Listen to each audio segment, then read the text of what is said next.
This is Super Yacht News with E. Sisman. Hi, welcome back to the channel. Okay, so we've got breaking news. This has literally just come in, and this is about Alfa Nero.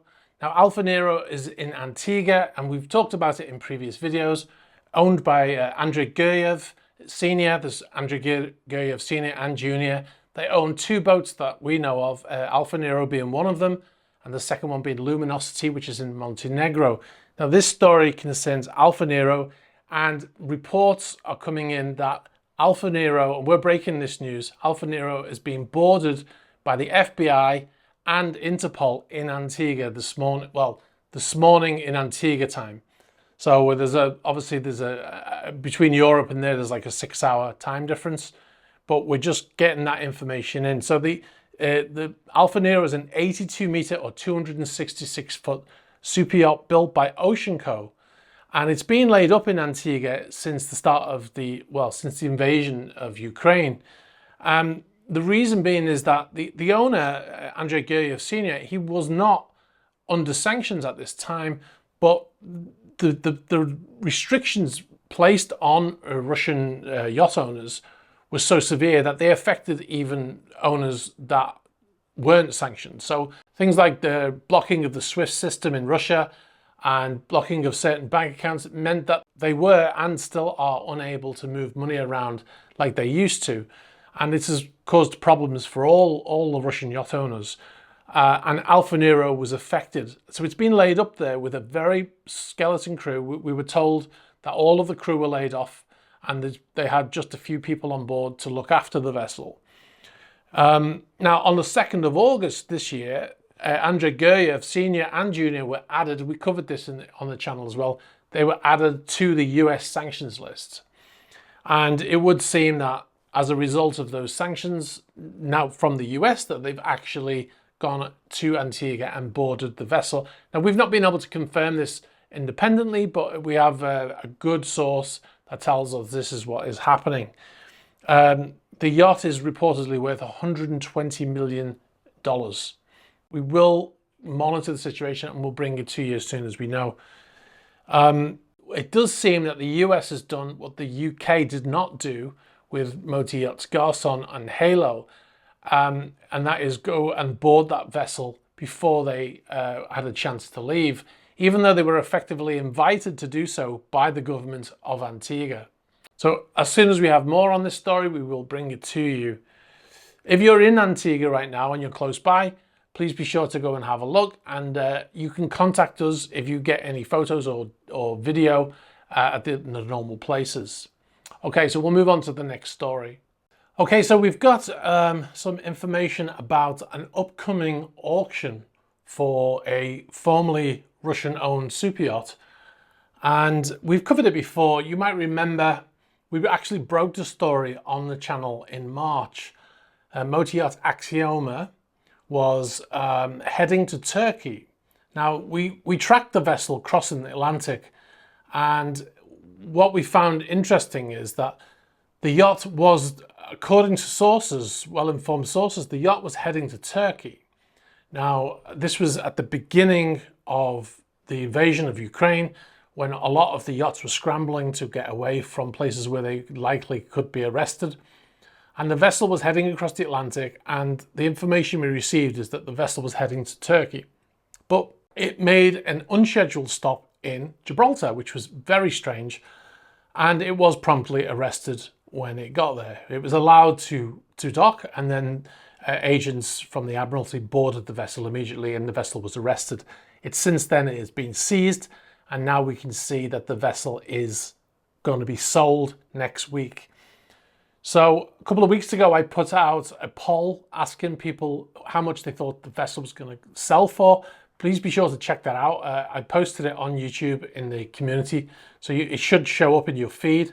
I've reposted it today, so I've had about 6,500 people already vote on it. So if you haven't already done that, please do so, and we'll announce how much, assuming we find out how much it's sold for. I'll be sure to tell you on the channel. Now, the auction starts on Monday, at 1 p.m, I believe. It's a 24-hour auction, so it finishes at 1 p.m. on Tuesday. That's 1300 hours Monday to 1300 hours Tuesday.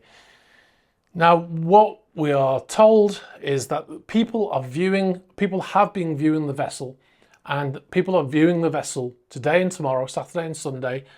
And according to the Guardian newspaper, they spoke to the broker for the Admiralty Marshal of Gibraltar, and his name is Nigel Hollier. And he had some comments about the people who are coming to look. And he said that there had been an unexpected late surge by prospective buyers, and said that more than 30 had flown to Gibraltar to inspect the yacht in person. And he went on to say they are people from across the world.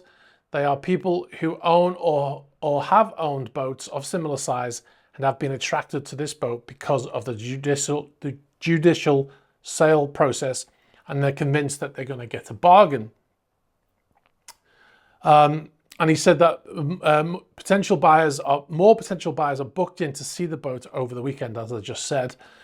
And on Monday morning, so people are coming on Monday morning as well when the bidding starts that on Monday.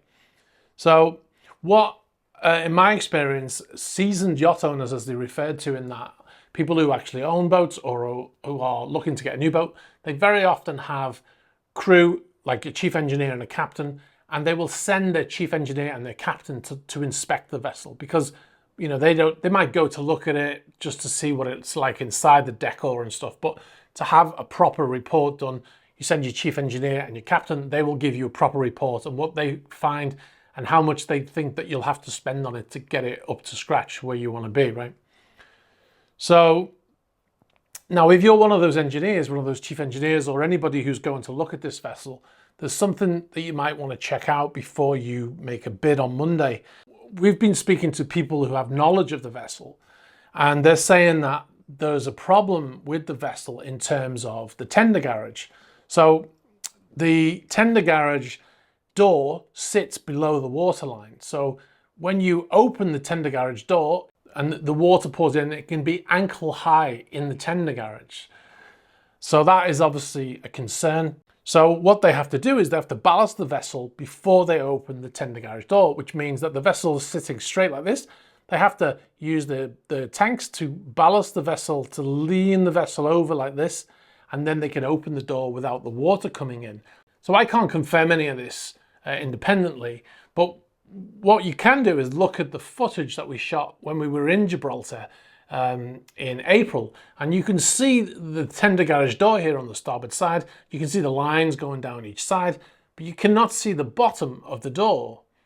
So that seems to confirm what's been said, that the bottom of the door is under the waterline. Now that is a problem, right? So that's definitely something that people who are interested in buying the vessel should look into. Now the auction is going to be for sealed bids only. So that's interesting in itself. It's not going to be people sat in a room or on phones and there's an auctioneer. 400 million. It's going to be a sealed bid. So you put in your maximum bid and then you give it in. They're all sealed. They open them up. The one who bids the highest gets the prize. So it's that's probably going to push the price up higher than it would otherwise be with an open room of people sitting in front of an auctioneer. Now, one of the interesting things about the Guardian article is it had this subtitle. It had a title, which I'll put on screen, and then underneath that title, it said, "The proceeds of the sale of Axioma, valued at £65 million, will benefit JP Morgan rather than the Ukrainian people." Now, that obviously is a way to try and add controversy to the story. Now, the thing is, JP Morgan, the bank that loaned money to the former owner, they're entitled to get their money back, right? Now, it's very easy for people to say, oh, that company is an evil company, blah, blah, blah. But the bottom line is that they loaned £20 million. They probably loaned more, but they were owed £20 million from the owner of the vessel, and they're trying to get that money back, and they have a right to do that. Now, what you have to remember is the yacht was headed to Turkey, and if that vessel had not gone into Gibraltar and gone straight to Turkey, then JP Morgan may never have got that money back because the vessel would have been in a safe haven, right? And as long as it never ventured into a place where it could be seized again, then he may never have got his money back. Now, one of the things is that you have to remember is that in Russia, there are billions of dollars of aircraft, commercial aircraft, that have been seized by Russian companies, and they're being used illegally. Russian companies, Russian airlines were leasing commercial aircraft from Western companies. And when the sanctions hit, those Western companies weren't allowed to do business with Russia, so the planes were sat on the tarmac unused. The companies weren't able to pay the money that they'd been paying to those Western companies because they weren't allowed to accept it. And then after a while, Vladimir Putin told the companies to seize those aircraft and to continue using them. And he also did that with some companies in Russia as well. Like, as an example, McDonald's, they had branches in Russia. They closed them down because of the sanctions. He told them to seize them. They reopened those stores and under a different name, and they're using those stores that were owned by a Western company, and they're just taking them and they're using them, right? And those companies, especially the airlines, will never get that money back. And those aircraft have been taken, right? So if Axioma had made it to Turkey and then on to Russia through the Black Sea, they may have never seen it again. All right, guys, I'm going to leave it there. Have a great weekend, and I'll see you on Monday. All right. Oh, and don't forget to like this video, hit the subscribe button, and hit the bell for future notifications. If you've got any information to send to me, I've done this all in the wrong order, haven't I? But if you've got any information to send to me, you send it to me through the About page of YouTube, through Instagram, through email, and Facebook Messenger. All right, thanks very much, and I'll catch up with you soon. Bye-bye.